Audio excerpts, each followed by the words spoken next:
Welcome to episode number 196 of the Canadian Prepper Podcast. We are recording on February the 26th, 2023. My name's Eric, host of the show based in Southern Ontario, hunter, target shooter, ham radio operator, and of course, computer geek. As a first responder, witnessed an over-reliance on emergency services during major events, started a small preparedness company that helped people get better prepared for at least 72 hours, if not longer. And I'm Jeff. I am based in Central Ontario. I'm a target shooter, ham radio operator, general overall handyman, and weather nerd. I'm Pierre. I'm a tactical beard owner, base t-shirt merchant, government critique, and New World leader. And the reason we have to hit the explicit button quite often on the show. Yes, I should add that in my intro. Probably should, yeah. All right, if you want to help support the show and keep the Canadian Prepper Podcast on the air, you can buy some swag. We've got the Canadian Prepper Podcast t-shirt and the tactical Velcro patch available at prepperpodcast.ca. All the proceeds help keep the lights on and the backup generator fueled. And if you're enjoying the show, please take a few minutes and like us on Facebook and submit a review on iTunes. We also want your feedback, good or bad, or just if there's a topic you want us to cover, you can email us at feedback@prepperpodcast.ca. All right, so we've got some retrieving content for you in this episode. I'm going to start off with some recent news articles. We'll update you on what we've done for our personal preps, and then we're going to get into the main topic, being overseas when shit hits the fan. Look at that. I got to hit the explicit button because of me first, Pierre, not you. Well, someone's got to carry on that torch. Fair enough. All right, let's move into the news. I've just got one article, and again, preparedness wise and whatever. So there is still 300,000 people in southern Michigan without power from the ice storm back last Thursday, I believe. There was over 700,000 at the peak. Of course, those 300,000 people, most of them aren't prepared, so they're complaining and whining and, calling emergency services, where's my power, and complaining about all the food they've lost and how they're cold. And yeah, it is what it is. Yeah, fair enough. I've been talking to a couple of ham radio operators here over the last couple of days, which I know was strange for me, but they've all been kind of commenting too on that bad weather that's come through, and it's caused quite a bit of damage in places. I know in southwestern Ontario, they had a pretty good amount of power poles down in one location. It's wreaked some havoc, but it does happen this time of year. Yeah, it was just outside of St. Thomas, and it was actually Centennial Avenue down, which runs outside of St. Thomas. They had 23 poles come down, either snapped or fallen right over. So last I knew, I believe they're fine now. But yeah, they were out Friday night. They were still waiting for the repairs to be finished. And hey, it's part of Mother Nature. It happens every year, right? The winter happens all the time, and this kind of thing happens. So it's kind of why we do the whole preparedness thing, right? If only there was a podcast that would relate some information on something to do something to kind of be ready for that kind of situation. Yeah, but we're poking a dead horse here because they got no power to get all the info.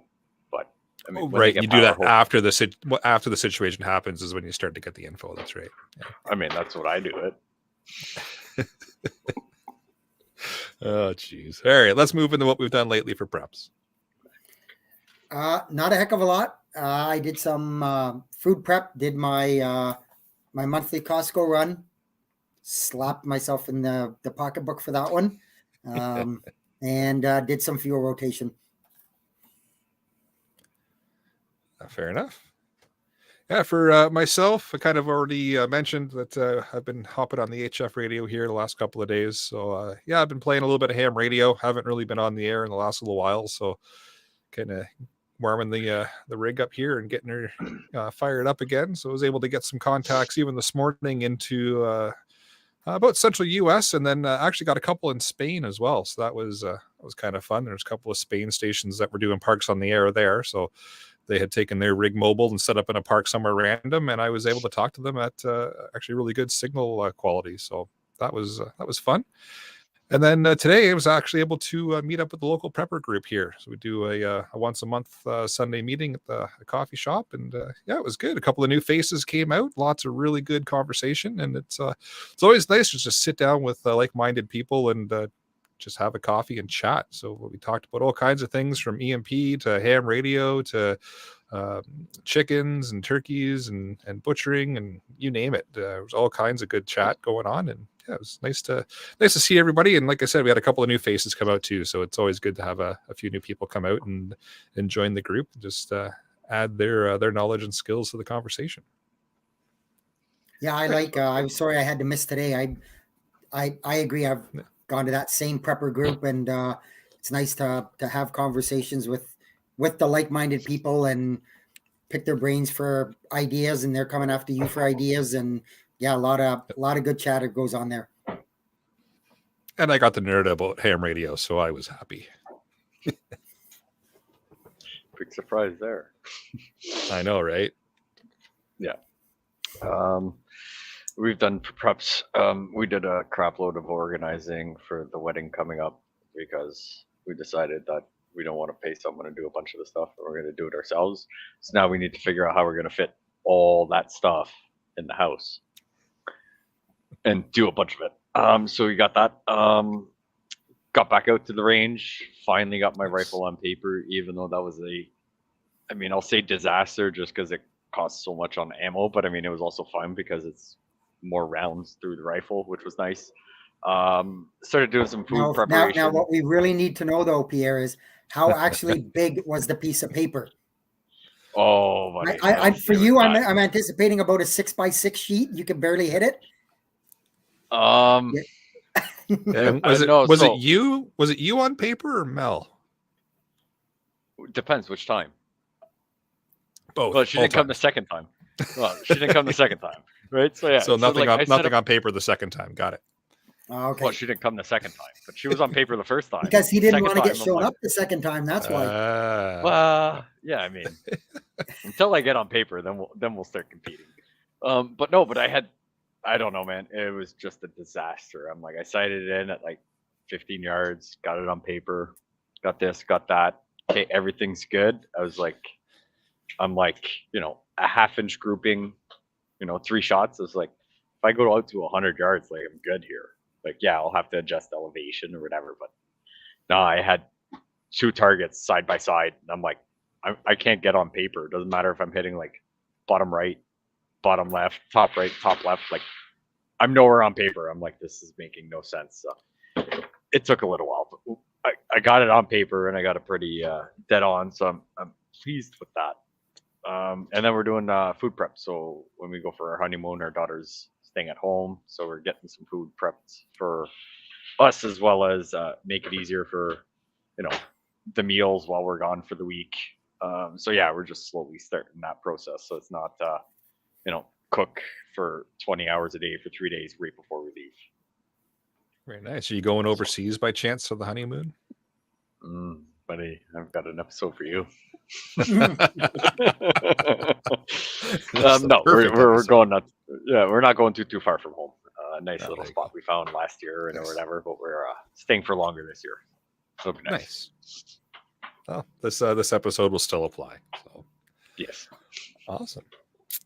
Well, with that, let's move into the main topic. We kind of gave it away here. So this evening we figured we'd talk about what happens if shit hits the fan and you are, say, overseas, or you're a good distance away from home, with the whole COVID restrictions things finally lifting and people are starting to move around again and being able to vacation, get away from home. We're seeing a lot more people on the move and doing just that. And especially with things being a little bit what's the best way to put it? Chaotic right now in the world. It's probably a good idea to have a plan if you are going to be traveling. So we figured we'd talk about that tonight, and how we would put a plan together, what we would kind of think about, and some best practices. So we'll just throw the scenario out there that we are traveling. It could be any destination you want. It could be Mexico or Paris or down the street or a couple of cities over.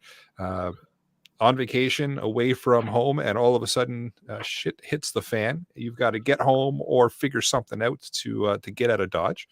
I'll open it up to the panel here, and we can have a discussion about what we think some best practices are, and what we would do, what we would look for, maybe what we wouldn't do, and we'll go from there. And live chat too, if you want to jump in, absolutely hop in the comments. So I was going to say, before you leave, so let's not jump the gun here. So before you leave, make sure that your important documents that you don't need to take with you, such as a passport or whatever, are in a safe place, and that somebody knows where they are in case you're stranded, you can't get back, something happens, whatever. If, say, it's just you on a business trip, your family's still home, have someone in your mag responsible for your family if you can't get home right away. So I know it's odd to talk about, but have a plan in place. What? Where to Come meet? on. I know where to meet, where to go, where maybe some important items are located in your residence. If you really trust the person, and depending on the shit hit the fan scenario, you may or may not want to make sure that they have the combo to your secure item space, aka your gun safe. Only if you can get on paper. You probably shouldn't know the code right now, Pierre, from the sounds of it. Yeah, no, I don't think so. Yeah. There'd be a lot of friendly fire going on. Oh, buddy, you're safe. I can't hit shit. We'll start there. Yeah. But yeah, Jeff, you bring up a good point in regards to travel documents and stuff, and leaving a copy with a trusted person, because you don't know what's going to happen, and people tend to travel with those important documents with them, and then 9 times out of 10 you lock them up in the hotel room, or you leave them somewhere secure when you're out and about at whatever destination you're at. And if something happens and you can't get back to that point, and you don't have those documents, at least there's somebody back home that you can eventually get a hold of that can forward those to some form of authority, or somebody that's going to help you get back to home. And it just makes life way easier if you're able to present a copy of the documents, at least, and have your photo and all the appropriate numbers, so you can be looked up in a system, etc. Because yes, I know nobody likes to be in a system. You don't want to be on a list, but surprise, you're on one because you've got a passport and a driver's license. So it's going to be there. So it's always good to have copies of those and leave them with a trusted party to be able to retrieve them if you're in a really bad situation and you're not able to get your originals for whatever reason. And I see Caroline in the live chat here mentions as well, have a digital copy of your documents with you in case you lose your passport or other ID. Yeah, most of us are not going to leave our hotel room or wherever we're staying without that little fun tracking device that we all pay for, aka your cell phone. So we even have copies of that ID on that device. Watch the cybersecurity episodes that we've done to properly secure said ID. But it can't hurt to have it as well if it's stored in a safe location on those devices. I would suggest encrypted, but that's me just going one extra step. And but having it with you, because like I said, nobody really leaves anywhere now without that little tracking device that we all like to carry around with us, and some even carry 2 or 3. Yes.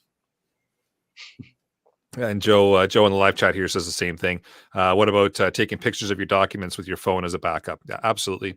Like we said, just make sure that it's stored securely, because you don't want those documents to get into hands that they shouldn't be in, especially if you've taken them as a backup and nothing happens, and then you're traveling back home, and for whatever reason those documents end up in hands they shouldn't be in. You don't want that happening, because then you get into ID theft and all that kind of fun stuff. So just keep that in mind if you're going to be backing your stuff up, who can actually access it. Let's see. So I've got here just priority 1. If something does happen, so you're at that vacation destination, a major event happens, I say priority 1 is lay low, get out of sight. You don't want to be drawing attention to yourself and people realizing that you're around. Um, Gray man theory, right? Get out of sight, don't be seen, and start planning now, or putting your plan in place. So you shouldn't be planning then. You should be putting your plan in place, starting to assess, what's going on, what's happening, and how am I going to react to this? Uh, just because everybody around you is freaking out, saying the world's coming to an end, doesn't necessarily mean that's actually what's happening. Could be a big situation that just doesn't require you to react at all, except to lay low, get out of dodge, and just not be seen for a bit. It might be a situation where, yeah, you absolutely have to get out now. So be prepared to kind of analyze that and see what's actually going on, and then act like immediately. Like, go get your core group together, get your plan in place, and assess what's happening. And then once you've assessed and you've come to a conclusion that okay, this is something that we can kind of lay low for, stay where we are right now. We don't have to get a dodge right this second, but we'll just kind of stay out of the spotlight. Or if you come to the assessment that this is priority one, we got to get the heck out of here. We got to get the heck out of here now. Uh, then stick with that and just go and get out of the spot that you're in, because everybody else is most likely going to be in that shock value time, right? They're going to be sitting around still, either at the swim up bar going, yeah, I'm not leaving, this is my vacation. I don't care, I want another mojito, right? Or they're going to be sitting around with the whole, well, it can't happen to me mentality. This can't be something that's going to affect us, we're just going to stay put. And then you'll get the mass exodus down the road. So if you get to the point of, yep, I got to go, we've decided as a group it's time to go, get to the airport, get to the transit, get to whatever it is that's going to get you home right away. Beat the crowds, right? Yeah, that was one of the things that I was looking at, was if you needed to leave, how can you leave? Train, Yep. a bus. Depending on the disaster, you may or may not be able to, or what the situation is, you may or may not be able to get on a plane. Planes may be grounded. You may not, Yep. but still, maybe even before something happens, just know where to go. So know where the transit stations are. Know where the bus terminal is. Know where the airports are. Yep. And be prepared to walk for possibly a couple of days to maybe get out of the initial big area that you may be in, if it's a larger city or an area, or maybe even get out of that country and into another country across the border where you've got an opportunity to get out. That is, of course, if you are not deciding, like Eric says, to be the gray man and just stay put and stay out of sight. Again, obviously, Eric touched on it. Evaluate the situation. What is the situation? What is happening? Don't panic, but don't, I guess, debate it or whatever for days on end. Yeah. Look at your situation, make a fairly quick decision, and stick with your decision and go. Don't be second guessing it. Yep. 9 times out of 10, people say you get a gut feeling about something. 90% of the time, you're right. So take that 10%. If you're wrong, so be it. Yeah, you make a good point too, Jeff, about just knowing your area, because 9 times out of 10, when you're a tourist, you like to switch your brain off, rely on local transport. You land somewhere at the airport, you show up in a train or whatever, you call the taxi. The travel agency that you've lined up for your trip has made all the arrangements to get a bus to take you and whatever group that they've booked to the resort.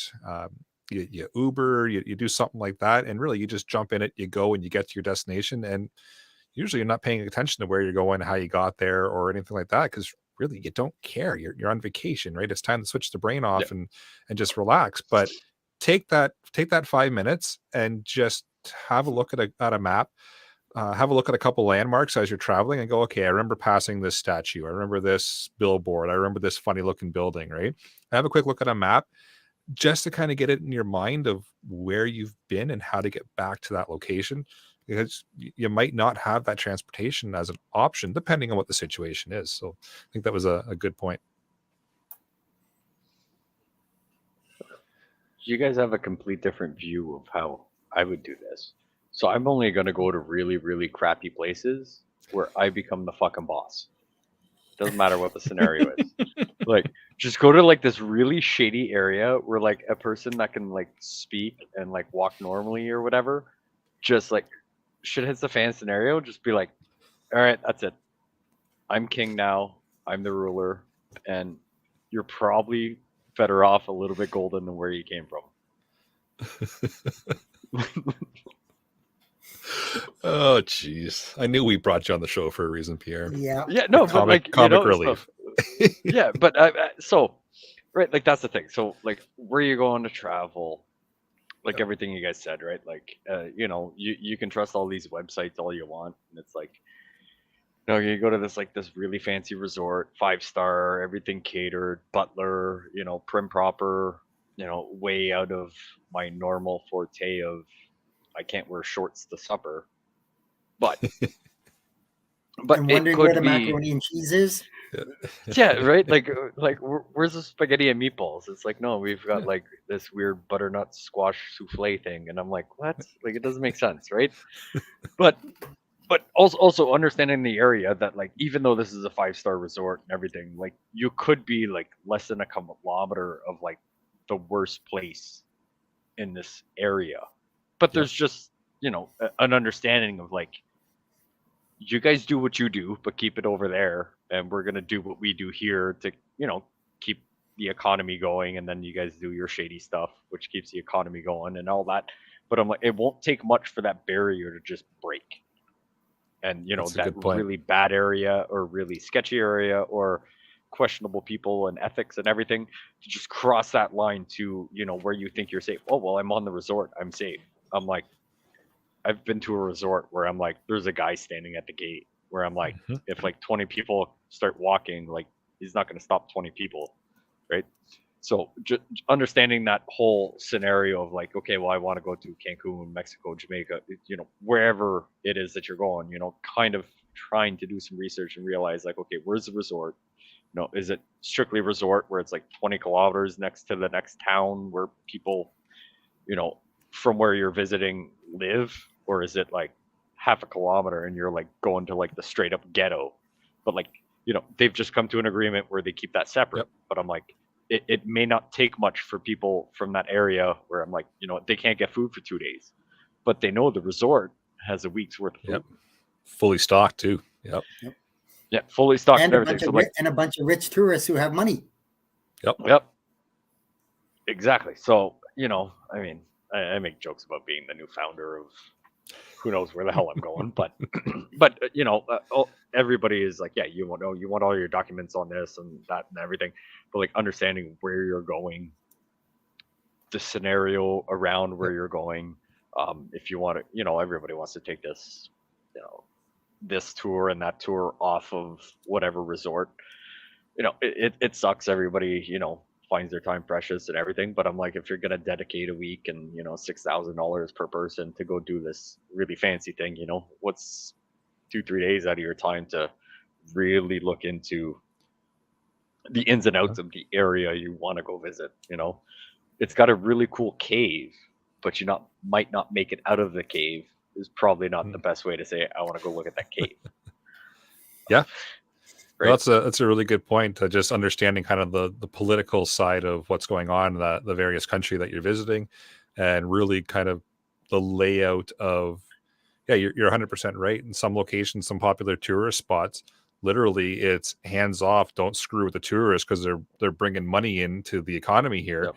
But yeah, if something goes south and there's a really bad situation, you're 100% right that all of a sudden they don't care because the economy is just gone for a dump, right? And now there is this fancy resort that's normally hands off, but you said it's full of resources.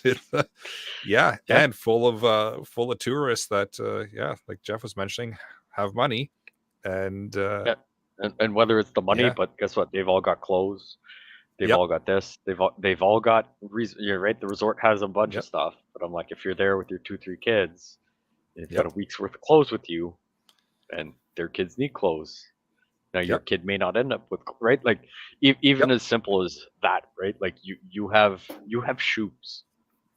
Guess Yeah. what? Today's, They might not. Yep. everything has collapsed, and they were like, you know what? I'm getting me a pair of fucking shoes. You may be the target Mhm. on those pair of shoes. That's a good point. So yeah, just understand, things we 100% take for Yep. granted living in, Canada, Yep. US, developed Yep. worlds where you take your kid to the dollar store and just be like, what do you want? Craft Yep. stuff, supplies, this, that. Most people, have got fresh clothes, first day of school outfits and everything. Some places that may not be the scenario, where I'm like, it may not take much for them to decide that today's the day I want a new pair of shoes to me. Yeah. That's a really good point. And that, in my opinion, goes back to what we said at the sort of the beginning, is apply your level of assessment. If you're in that resort and things are crumbling, and you're in the back of your mind saying the locals are going to come, and if I don't give them my kids' shoes, they're just going to shoot me. Should you be there? Then you have to look at, is it safe to get out? How do I get out? Where do I go? That whole, but you're going to have to weigh which scenario you end up wanting to be in. Yep. Yeah. And then And Scott in the live chat here has left us with a quick scenario too, just in regards to, let's go back to just a bad storm coming through a resort that you're attending for a vacation. You've caught wind that it's coming. Grab a few extra items from the buffet ahead of time, leave them in your room in the bar fridge, and that way you don't have to really leave during the worst of it. You've got everything kind of stocked up, so it's like a mini food prep in your hotel room. Great idea. A lot of people are probably going to do that, but a lot of people aren't as well. So if you're catching wind of it ahead of time, stock up a little bit of extra. What's the harm, right? I don't disagree. So when I went to Jamaica, right before going to bed and the bar closed, I made sure to grab about 4 or 5 ounces of Bailey's, so I could have Bailey's and coffee in the morning before the bar reopened. Yeah, The bar closes? It's just, that's sad. Yeah, the one we were at. Yeah, but I mean, it opened up at like 10, but I'm like, we were up at like 8, and I'm like, oh, so yeah, we'd have like 3, 4 coffees with whatever. But yeah, like if it's an all-inclusive, this, that, like, yeah, take it to go thing, take this, take that. I mean, if it's not all, you got to pay for the meals or whatever, maybe budgeting that, buying 2 meals per person extra or ahead of time that you're planning, and being able to, stock that. If you've got an ice machine right outside your door, fill your bathtub full of ice and put the food in there. If you don't have a fridge or the power goes out, I mean, yeah, scoop up all the ice before it all melts, and do what you can to keep it cool or whatever, depending on the food. But there's so many scenarios and so many things I probably shouldn't say online. Yeah. So Joe in the live chat here as well has a really, really good point we haven't touched on yet. Just said, I think it would be a good idea to save the location of your country of origin's embassy location to an offline map.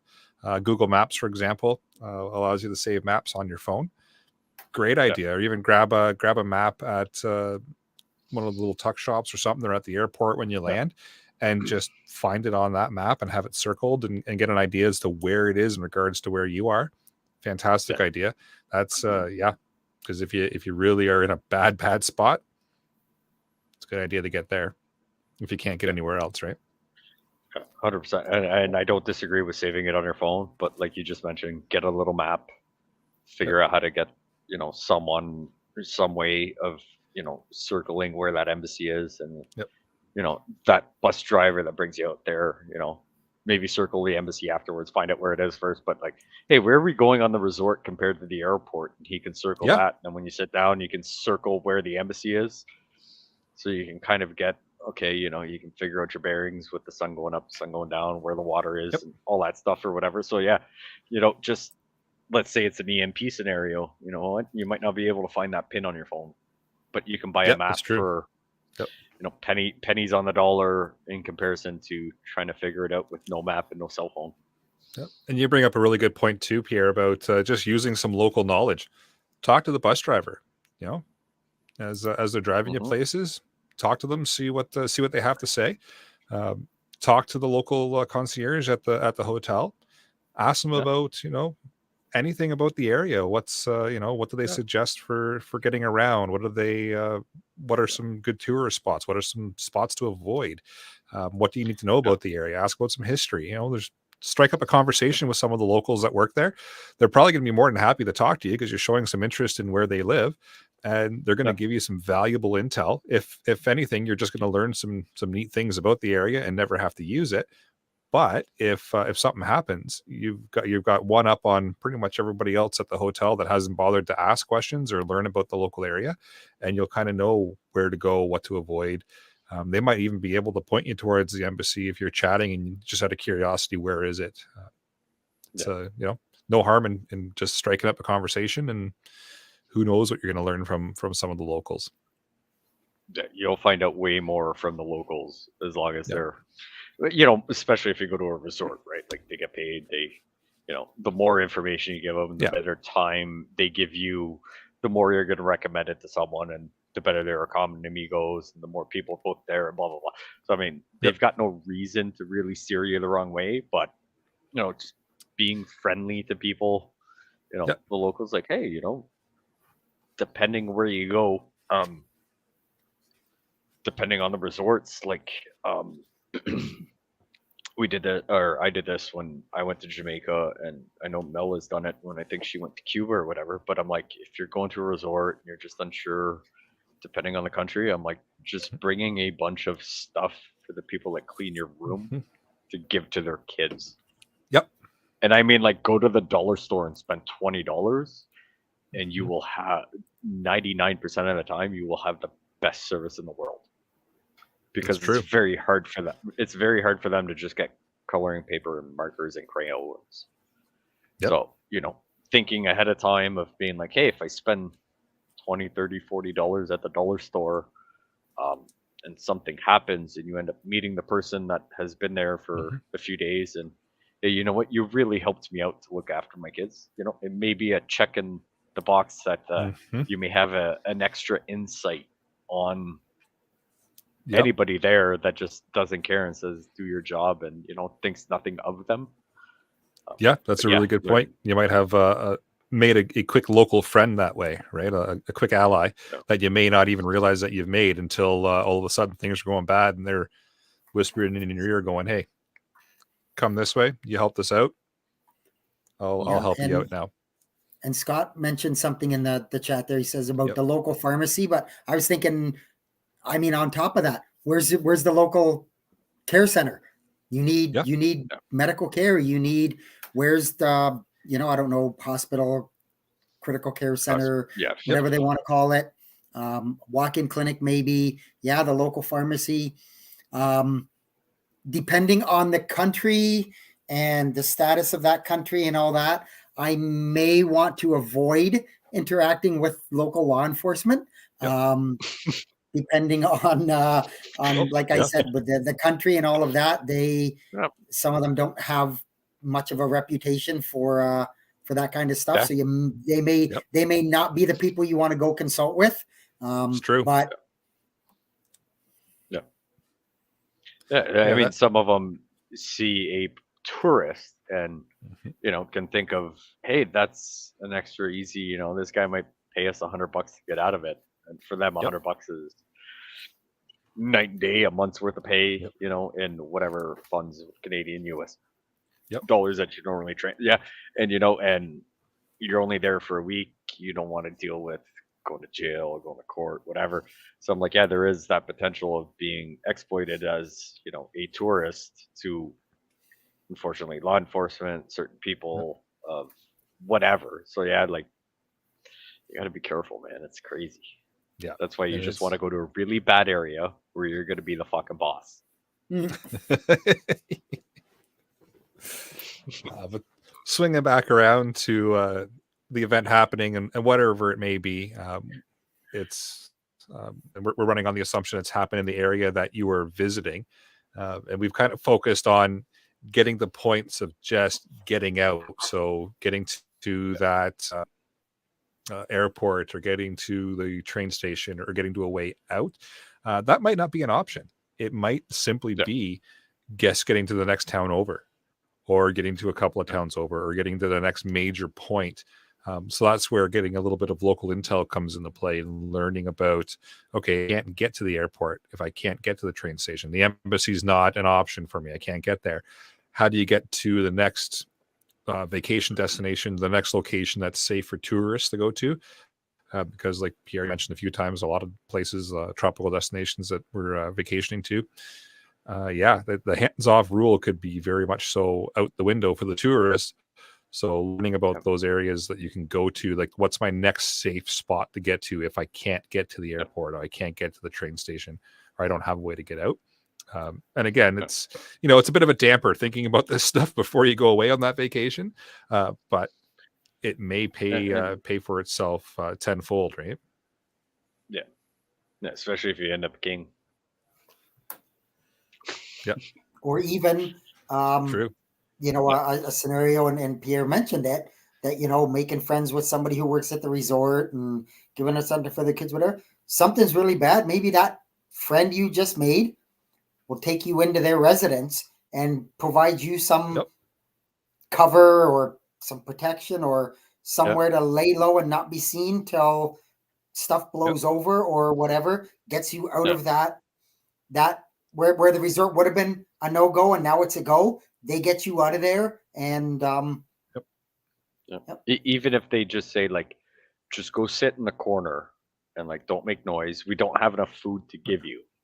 You can survive quite a while without food. It's no fun, but it's better. But at least you got a roof, you're out of that hazard if you go to a scenario, right? And I mean, like going on a complete side thing without trying to pack a whole other suitcase of supplies that you need, but like trying to figure out where you get to your resort, look at the room setup, look at the doors, how they lock.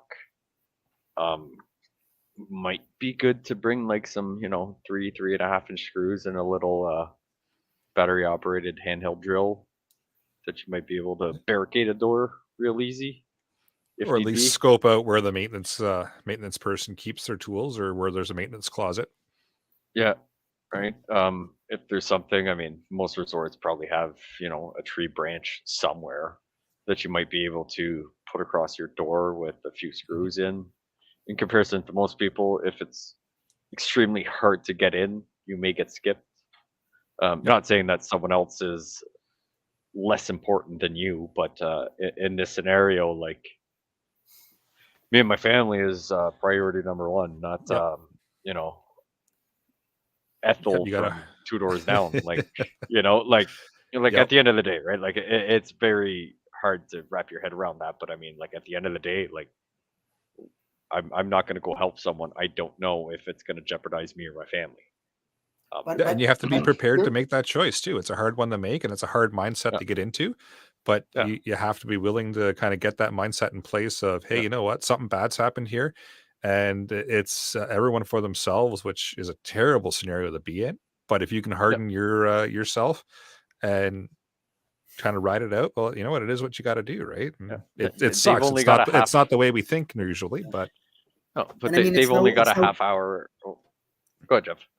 No, I was going to say, it's kind of really no different than, say, your house. Making your house... I mean, if the bad guy or person wants in bad enough, they're going to get in.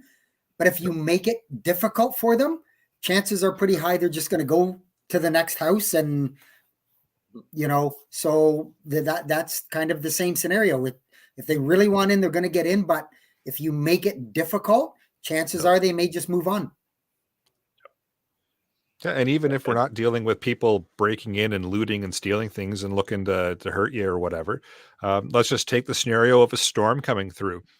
Being able to put that tree branch or that log or that board or whatever is around across a door could simply prevent Mother Nature from breaking in and screwing all your stuff up, right? It's not always going to be the person that's going to cause you some kind of problems. I know we're kind of focusing on people because, you know what, honestly, people are shitty. But you know what? Sometimes Mother Nature is the one you got to watch out for, right? It's not always the people that are coming to get you. So it works for both scenarios. It works for the person scenario, and it works for the bad weather scenario as well, of just fortifying where it is that you're going to stay if you've decided to stay put, and knowing how to secure it appropriately. Yeah, and also a quick word of advice: if it's a tsunami coming and you're on the ground floor, boarding up the door is probably not the best scenario. Yeah, you're probably going to want to not be on the ground floor. Yeah, Yeah. right. But I Yeah. mean, so that's another thing. Like if you're booking, right? Like, what would be the ideal floor where it's not too high Yeah. if something happens, but not too low that if something happens, right? Like, Yep. understanding that. I mean, most places you can make requests. I won't say demands, but yeah, a request like, hey, I'd like to be on the third to Yep. fourth floor. They can probably accommodate for it. In, Yep. 99 or 98% of scenarios. Yeah, it's all nice to like walk out of your door onto the beach, but in certain scenarios, whether we're talking weather related, people related, or whatever, ground Yep. floor kind of sucks for that. It's a big security issue, no matter what the scenario is Yeah. you're dealing with, being on the ground floor. It's good Yeah. for some things, quick escapes and such, but sometimes the pros outweigh the cons. Sometimes the cons outweigh the pros. You got to kind of decide for yourself if the ground floor is going to be for you or not. But just understanding that, from the third floor up, I can probably figure out how to get on the ground fairly Yep. easy, fairly safely without breaking my Mhm. legs, compared to being on the 15th floor. Yep. Right? Because tie some sheets together or this, that. Like there's lots of scenarios you can climb down or whatever. But it's probably easier. But I mean, third, fourth floor is probably safer than ground floor, depending on the scenario. I mean, pretty much every scenario we can think of. Ground floor is not nice unless you want to be first at the bar. I was going to say, you can stumble out of the ground floor very easily, which is nice. Yeah. And you can crawl back to it easy too. Yeah, a lot less stairs to fall down of. Yeah, this is certain true, times of which night. helps avoid Yeah.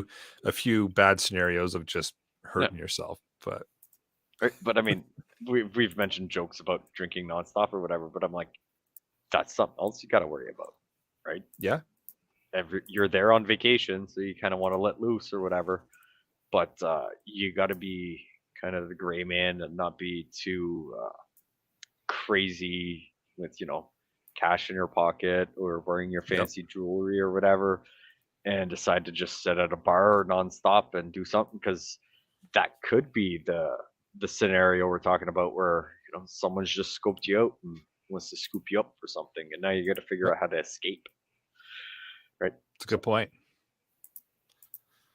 There's all kinds of scenarios that that we can run into overseas on trips. But cycling back around to like the whole tsunami or bad weather scenario, there's also a time where you just need to know that it's time to listen to the authority figure that's telling you, hey, we need to go to this spot. Hey, we got to go to that spot. And you have to think about it and be prepared to either accept the fact that you need to listen to the hotel staff or the individual person at the hotel that is saying, hey, something bad's coming. We all need to go here. You need to be in the mindset of, are we listening to that person? Do we trust that that advice? Or is this something that we're not listening to and we're going another way? It's another thing to kind of pre-plan for, and maybe be familiar with what happens in the area that you're traveling to. What type of natural disasters can happen? What do they look like? What are some ways that you can prepare for them?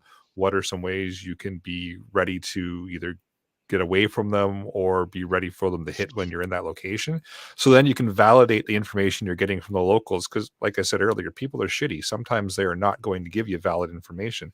Most likely resort staff will be pointing you in the right direction, because that's they want you to come back and spend money again.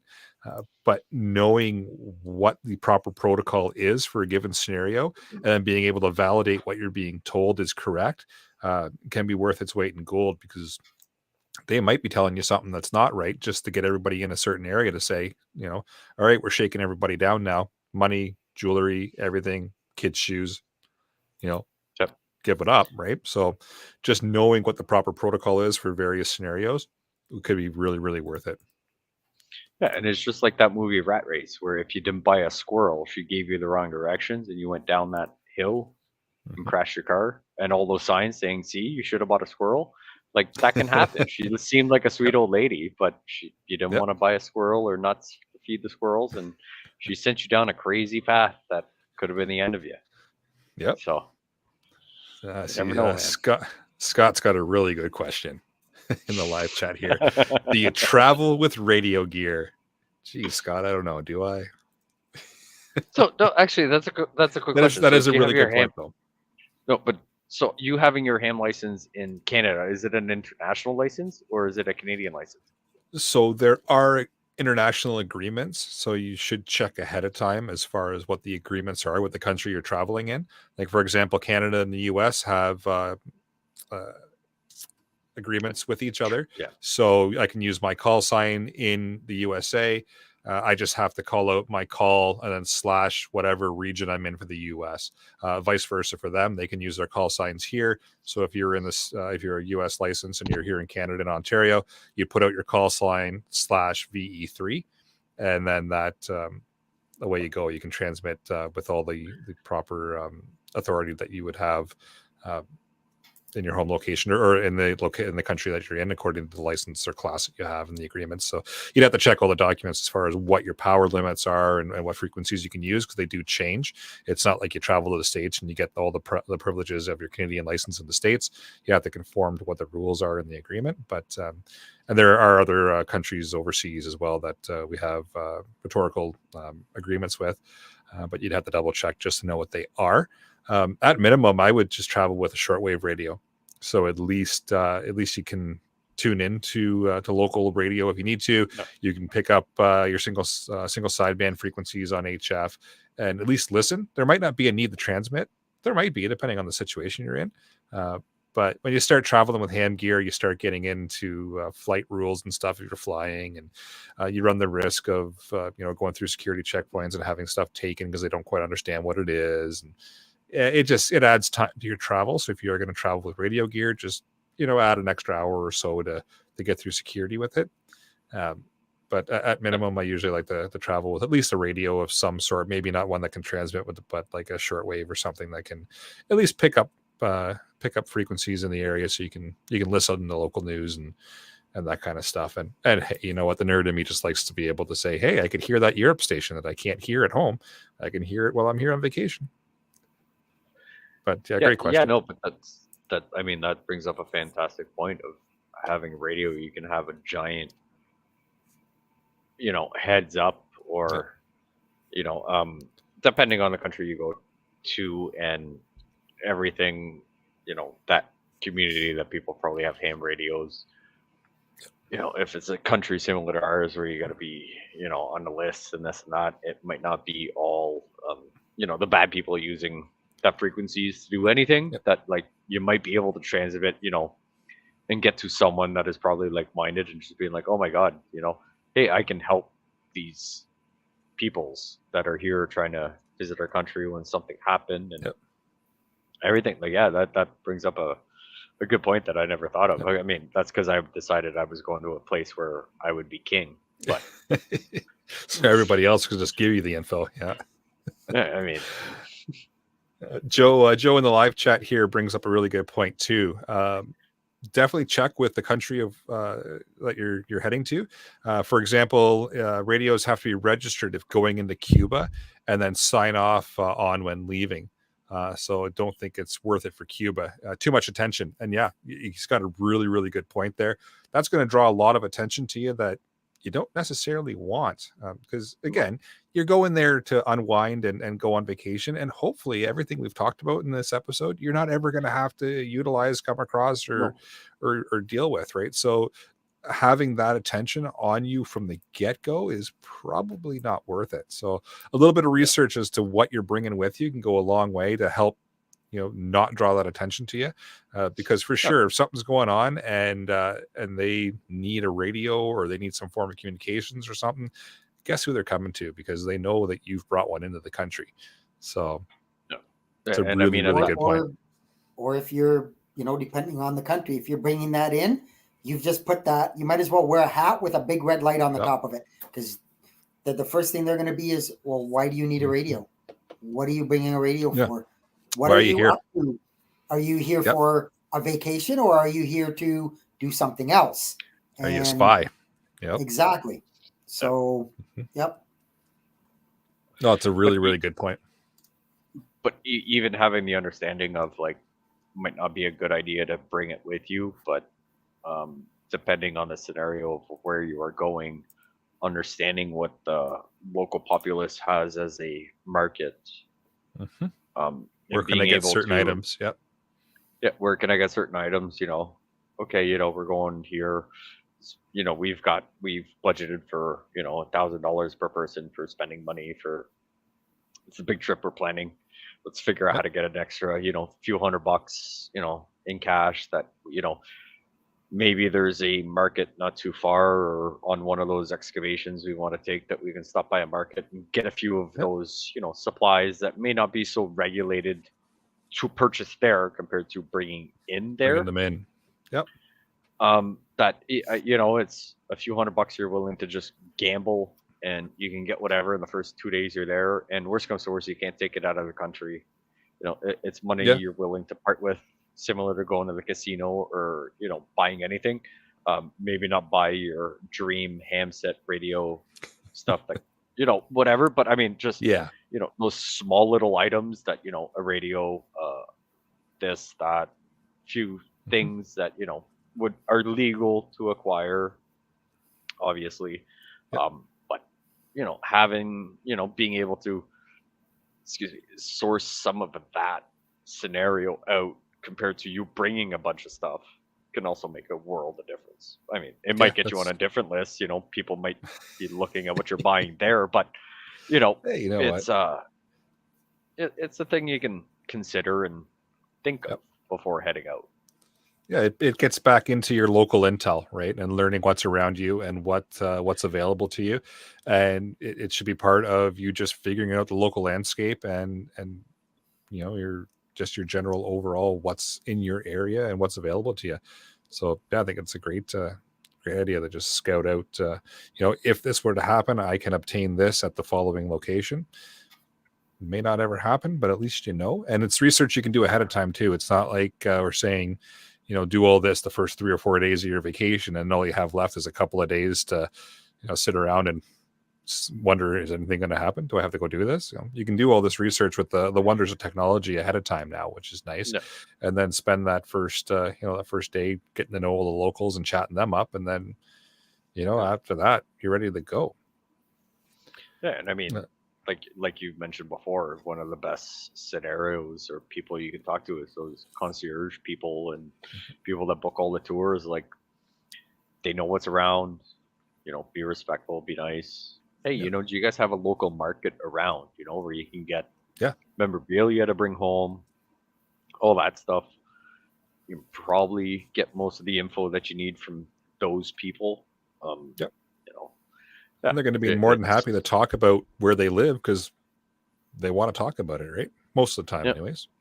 Yeah, in most scenarios, yeah. I mean, for many of these places that you might go do whatever, like having a resort there has been one of the best things on sliced bread for some of their economy.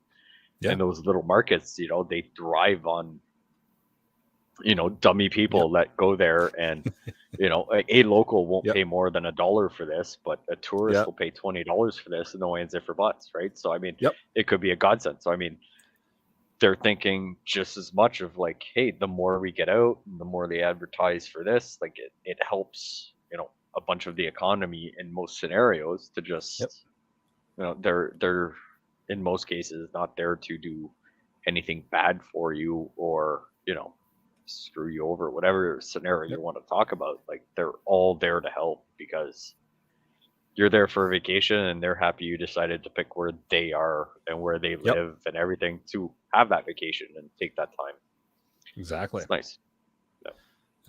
The Kirk in the live chat here's got a good point. Make sure you pack a multi-tool that has a can opener and locate a backup can opener on the grounds as soon as you arrive.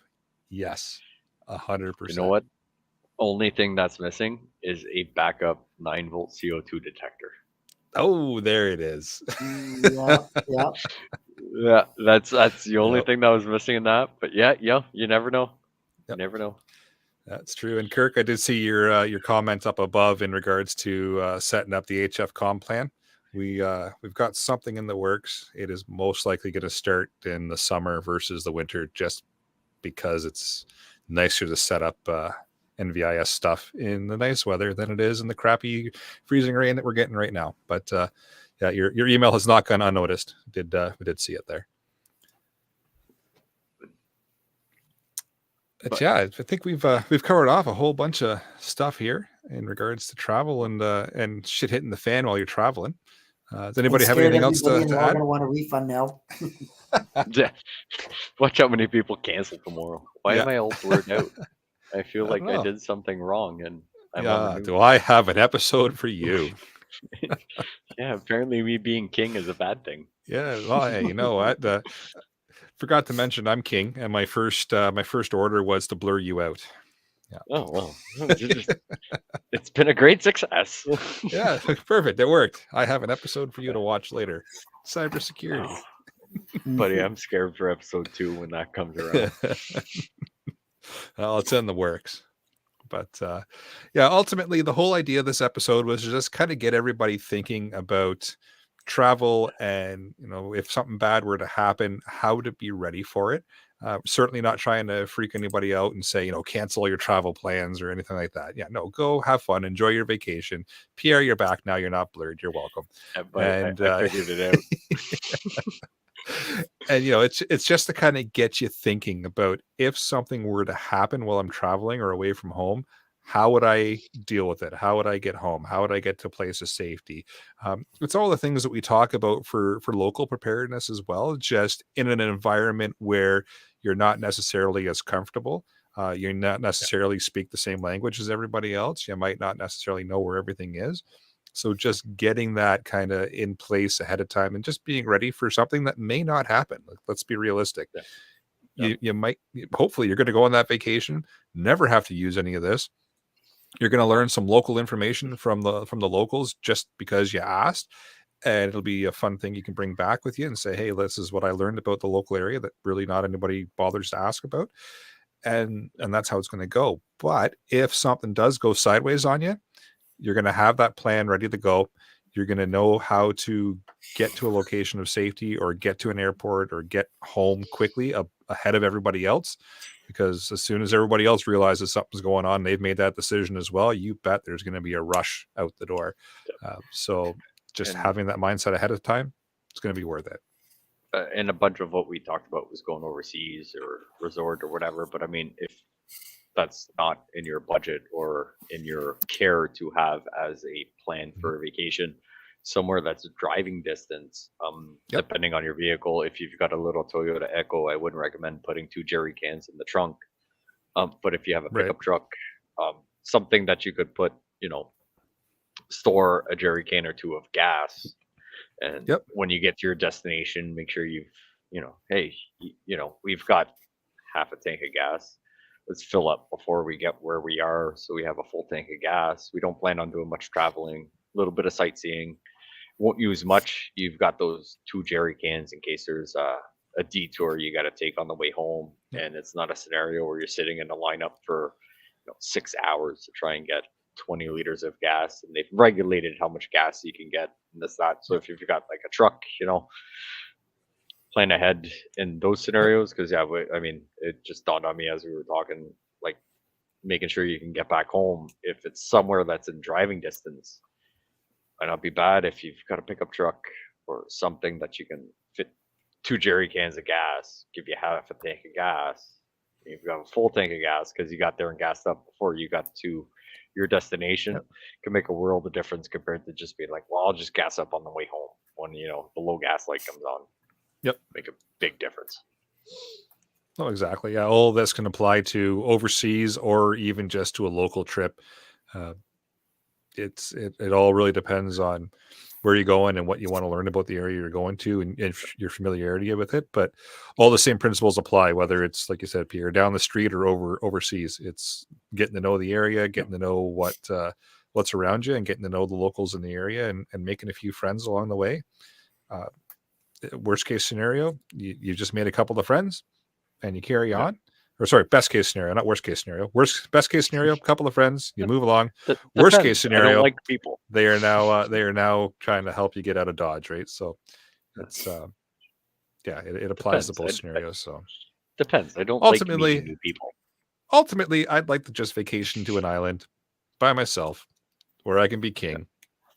Yep. And just be done with Buddy, it. it's not a bad idea. As long as you got good ham signals there, right? Well, of course, yes. The first rule would be all ham radio is operated by me. Yes. First rule is all ham. Yes, all ham. Done. Yes. All ham. Done. Yeah, we'll that's the call only it Ham criteria. Island. It's Ham Island. Yeah. Oh, jeez. Well, I know where I'm vacationing now.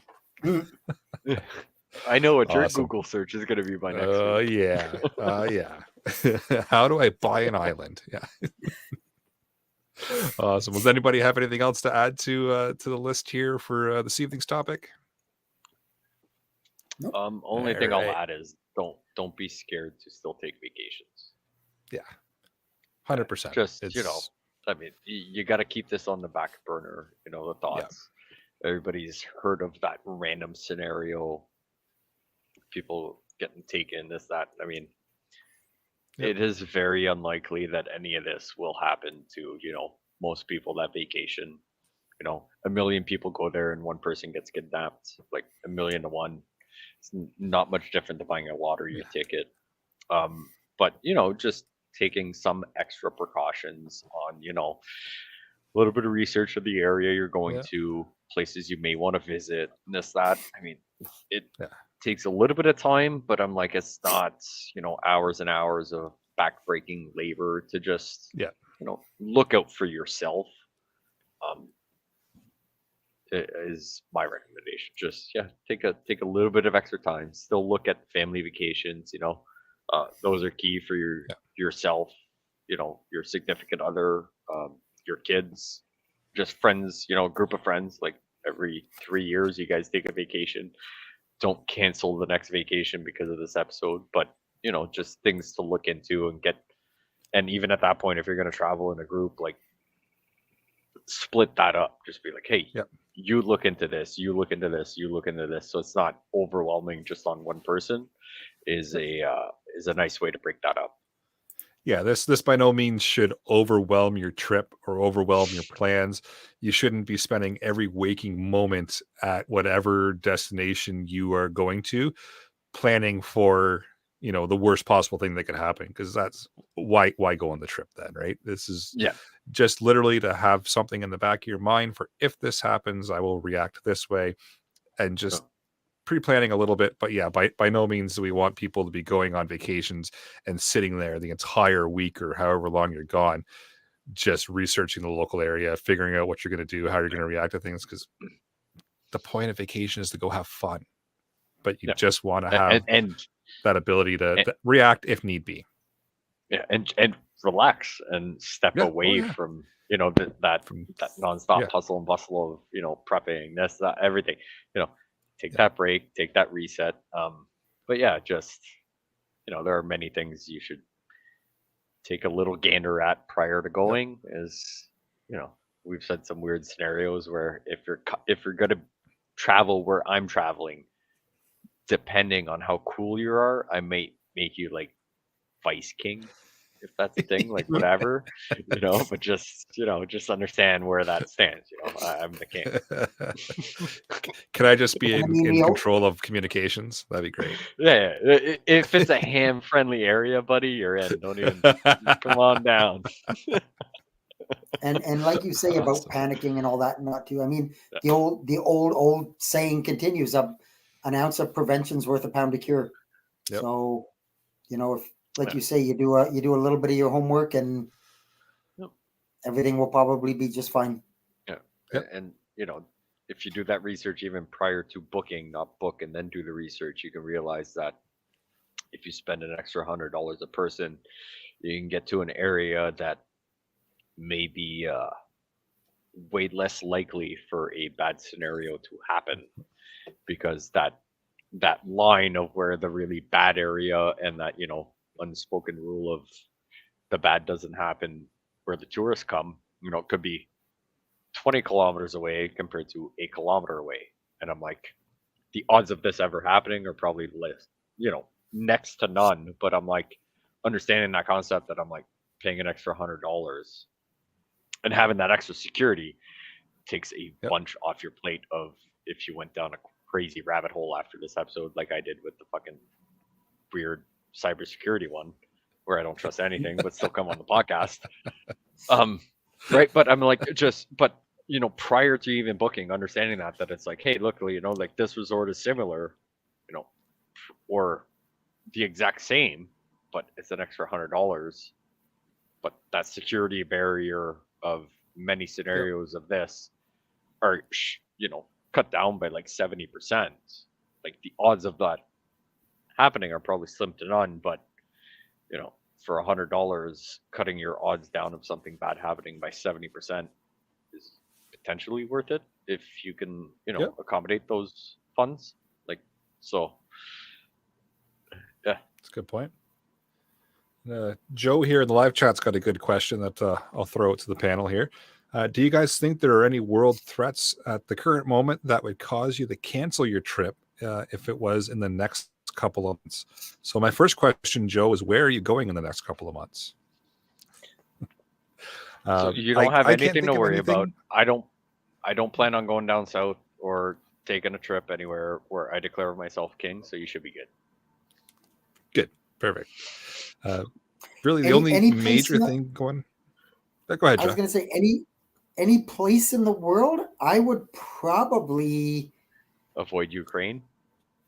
Well, that's the obvious. The Middle East, maybe. There always seems to be stuff boiling up over there, and I don't know. Yeah. I mean, Yeah. There's just areas that I would like to visit and maybe not visit right now due to current scenarios, but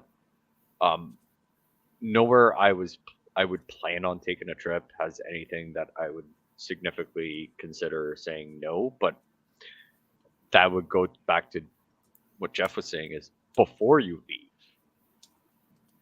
look at certain things. There's certain parts of the world that I would probably consider not going to visit due to economics, disputes or whatever. Jeff mentioned the Middle East. I said Ukraine as a joke, but I'm actually also being kind of serious. Where there's some issues happening there that I'm like, no. But I mean, as it stands right now, pretty much everywhere else in the world, I would consider. I mean, if someone else is going to pay to make me king, I'm down. There you go. Yes, Joe says Cuba. So sounds like he's heading to Cuba. So yeah, enjoy your trip, Joe. Yeah. No, put some of the stuff we talked about here to use, and I can't think of anything right now. I know I have a buddy that just came, buddy from I work with that just came back from Cuba about 2 weeks ago, and he said it was best time of his life. He's like, there's no snow, there's no wind chill, there's no freezing rain. Nice resort. I actually know a lot of people that go to Cuba, and they basically say, for Cubans, their, I guess, gravy train, if you want to call it, or whatever, are the tourists and the tourists that come. So the last thing that they're going to want to do is make life difficult or miserable on tourists and have a whole bunch of them say, fine, I'm not going to come and spend my money here. So and they love Canadians. Oh yes, like 100%. They love Canadians. So, like, funny side tangent. My sister was supposed to go down, or did go down, or whatever, but she was born in the States, so she has a U.S. passport. And she almost didn't go because they weren't allowing U.S. passports into there, even though she's Canadian, but she was born in the States, so she had dual citizenship, but she didn't have a Canadian passport. She had a U.S. one. So I'm like, they absolutely adore Canadian. I'm also just assuming he's Canadian, but yeah, they absolutely adore Canadians down there. We have been touristing there, and I don't mean to say it bad as in like we're supporting their economy, but I mean, in a certain way we are, as it's a destination It's affordable. It's easy to bring the whole family. You can make it there and back safely, no problems. They love it. Enjoy the time. I wouldn't mind a cigar if you can figure out how to get them back in here. Just saying. Yep. I got a wedding bringing them coming back up. to Canada is a problem. It's Nope. It's Bringing them is back it to the just States US? is a problem. Yeah, it's just the Is it States. States? Well, then there should be no excuse for me to not have one for my wedding. Just saying. Ah, there you go. Support my cigar habit. Awesome. All right. Well, if we don't have anything else, we will move into the podcast challenge. So, challenge for this episode: put a shit hit the fan evac plan for traveling together. Store it with your passports. So, just a generic plan that could be applied across the board for no matter where you're traveling, and just have it in with your passports. And that way, you've got something ready to go, and you can review it closer to the time you're actually going to travel. But it'll be kind of a good reminder to actually do that if you're got it in with your passports. All right, upcoming events. So we've got the annual Preppers Meet, again, July 6th to the 9th, 2023, being held in Desborough, Ontario. So same location as the last couple of years. There is an announcement up now that early bird tickets will be available on April the 2nd, 2023. So keep your eyes open for that. And we've got a weather blurb from Jeff. Yeah, so as I mentioned in my news articles there, Ontario and the northern U.S. got a pretty good ice storm last week. It was not as severe as predicted, but it did still cause widespread power outages. As we mentioned, in St. Thomas there, it took down all the poles. Michigan still got 300,000 people without power. There is potential for another storm to hit tomorrow. Where exactly the icing as opposed to rain, opposed to snow line will be is still a little bit in question, but I wouldn't be surprised if the same areas got some sort of a bit of an ice storm. Not as bad as the last one, but there's still going to be something, and considering that, the infrastructure is already weakened, trees are already weakened, stuff like that, getting another storm like that could cause some issues.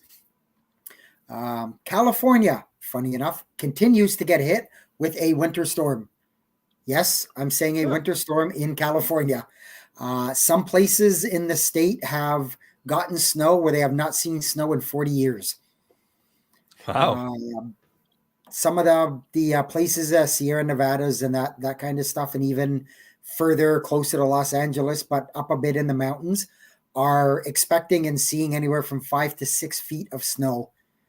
Wow. It's if California wasn't messed up enough, this will just That's really messed up. The biggest loop. So no even travel plans to California. Got it. Yeah. And Just gonna feel even like home. some not so great places that I'll name anyways. But Portland had its second snowiest day ever on record. People were literally just abandoning their cars on the interstate and walking away. Wow. How much snow did they get? They got over 10 inches in Portland, which is like unheard of. The Internet inches or actual inches? Actual inches, believe it or not. Okay. When I say it's the second snowiest day, their snowiest day on record was 14 inches back in like 1890 something, or what, like we're talking like 100 years ago. So that's pretty significant for them. So it was kind of funny, but anyways, funny but not funny. All I'm thinking, 10 inches of snow. All I'm thinking is like getting that e-brake action in. Oh yeah. Drifting around corners, right? Yep. Like, yeah, but I mean, is there any other way to drive without snow or with snow? You got to e-brake. Depends. If you got a Subaru, it might not be a good idea. Or if you got an all-wheel drive. Fair enough. Or rear-wheel drive at that point. Yeah, right? so I just do a little news clip in there if anybody wants to have a read of it. But yeah, it's certainly been. I didn't put it in the notes, but it's certainly been an odd winter, if you want to put it that way. Yeah. Out Pierre's Way, the skateway or whatever, the Rideau Canal, I guess, is not opening this year for the first time since what, 70, 72, 73, I think. Yeah, like 30, 40 years, they've got this thing on what is it? One of the radio stations where they're like, yeah, just like make a bet, and if it opens up for a day, like the Rideau Canal is the biggest man-made canal. It's like 3.5, 4 kilometers long or whatever. It's got. Oh, I thought it was more like 13 or 14, but yeah, it's big. It's not 13 kilometers long, is it? Well, fuck, I live here and I don't even fucking know. You're messing me up, buddy. I'm just saying, I don't think it's that long. But still, right? It's a giant man-made thing. It's in downtown Ottawa or whatever. And yeah, this is looking like one of the years where I'm like, it just has not been cold enough for it to actually freeze to open. We've got, I mean, it was cold yesterday, but it was nice and warm today, even though it was below zero. Even with the wind chill or whatever, like stuff is melting because the sun was so hot that I'm like, yeah, it doesn't look like it's opening, but it's a big thing. They've got, bunch of good hot chocolate places. They've got beaver tails and everything. Like it's a huge thing. That, I mean, we haven't taken our daughter there yet because they're still getting her to learn the skates. We got her swimming last summer, and we were hoping this year was going to be skating, but I mean, the weather's just been so weird where I'm like, yeah, it's a fun time. I'm like, yeah, you paid $20 for a beaver tail because it's whatever, but yeah, it doesn't look like it's opening yet. And it's odd. They're actually saying they're giving up on it for the season. They're not going to open it. So we were kind of both wrong. It's 7.8 kilometers. I was going to say, I've just done some interning. 7.8 kilometers. And for the non-Canadian listeners, we do not eat actual beaver tails. Buddy, no, you should have left that alone and just wait for the feedback. Yeah. Should have just waited for that feedback. I know I should have, but I don't want to wade through the emails of, oh my God, you eat actual beaver tails? No. Don't knock it till you try it. They are fantastic. They are fantastic. Yeah. The real ones or the ones we're talking about for the Americans? I'm waiting for the emails. But yeah, so yeah, it's just been a weird winter up here. It's been 90% of the snow is melted before more snow came, and yeah, it doesn't look like it's going to open. And yeah, it's the first time in a very long time. I'm just happy we didn't spend millions of dollars making a stupid rink on Parliament Hill this year, at least. Oh boy, Monday nights, Pierre. Monday nights. Yeah. All right. So the next couple segments, deal of the week. Anybody have anything? I didn't put anything in there. If we don't, we'll skip it. Oh, well, we're gonna skip it because I didn't know. I didn't look through my things. Yeah, that's fine. I didn't put anything in there either. Shout outs. Anybody got any shout outs? Perfect. All right. And emails, iTunes reviews. I don't have any emails in there to read. So with that, I will bring episode number 196 of the Canadian Prepper Podcast to an end. You can find the podcast on iTunes, Podbean, Spotify, or of course your favorite podcast app. I think we're pretty much on all of them now. Please help us out. Submit a review. It does help other people find us, and it gives me something to read in the segment above. Until the government sends. Oh, sorry, that's Monday night. Monday, Jeff. Monday. Do I have an episode for you? We do record these shows live on Facebook and YouTube. If you want an early peek at the shows, please subscribe to the YouTube channel, Canadian Prepper Podcast, and click the notifications tab. That gives you an alert when we are going live. If you want to reach me, you can get me at feedback@prepperpodcast.ca, or I am frequently on the Discord. If you want to get a hold of kind of me, but you'll get a hold of Mel off the wall customizing, all the socialist medias, and at Gmail. I'm technically on the Discord for CPP, but like I'm never on there. But if you need a hold of me, do the @ thing, which is like the email thing, or PM me. because I got to work on a shirt for someone that said like, "Hey, we need your help," and I'm like, "There's so many notifications." I was like, I forgot about it for like a few days, and I was like, I can't deal with it. You can also find me Monday nights on the other CPP on YouTube's, where I talk about why critique the government and a few subjects we may have touched tonight that we said we're not touching. All right. Please check out Rapid Survival at rapidsurvival.com. You can get me there on the live chat while you're buying some prepper gear. You can also email me at feedback@prepperpodcast.ca. So thanks for joining us this evening. Until next time, be prepared, stay safe. And keep learning.